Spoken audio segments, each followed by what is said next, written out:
आज सातवीं क्लास के लिए प्रश्नमाला 2.1 को हल करेंगे। पहला क्वेश्चन है ए से डी तक ए बी सी डी ये आकृतियां दी हुई हैं, इनमें से कौन सा किससे मिलेगा ये हमने ज्ञात करना है।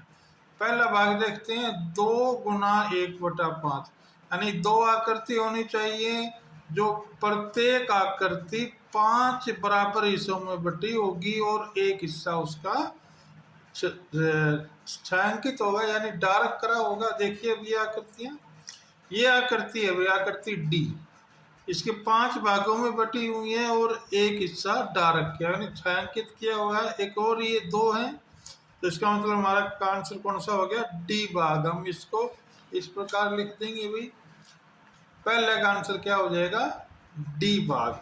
अब दूसरा देखते हैं, दूसरा भाग 2 गुना 1/2 यानी 2 आकृति होनी चाहिए और एक आकृति 2 भागों में बटी होनी चाहिए। ये देखिए ये आकृति है 2 भागों में बटी हुई है, एक भाग भरा हुआ है, ये भी आकृति है इसका भी एक भाग भरा हुआ है, तो इसका मतलब दूसरी आकृति किससे मिलेगी, बी से।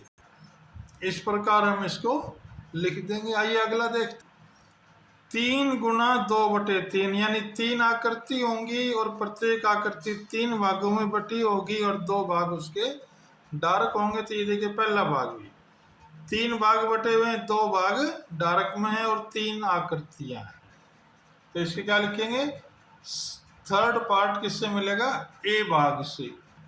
हम इसको इस प्रकार लिख देंगे। इसका चौथा भाग देखिए, 3 गुना 1/4 इसका मतलब है कि 3 तो आकृति होनी चाहिए और प्रत्येक आकृति 4 बराबर भागों में बटी होनी चाहिए और उसका एक हिस्सा डार्क रंग का होना चाहिए यानी रंग भरा होना चाहिए, छायांकित होना चाहिए। ये सी पार्ट देखो भाई, एक आकृति 4 हिस्सों में बटी हुई है और एक भाग भरा हुआ है, इसमें भी एक भाग भरा हुआ है, इसमें भी एक भाग भरा हुआ है, तो हमारा सी आंसर हो जाएगा।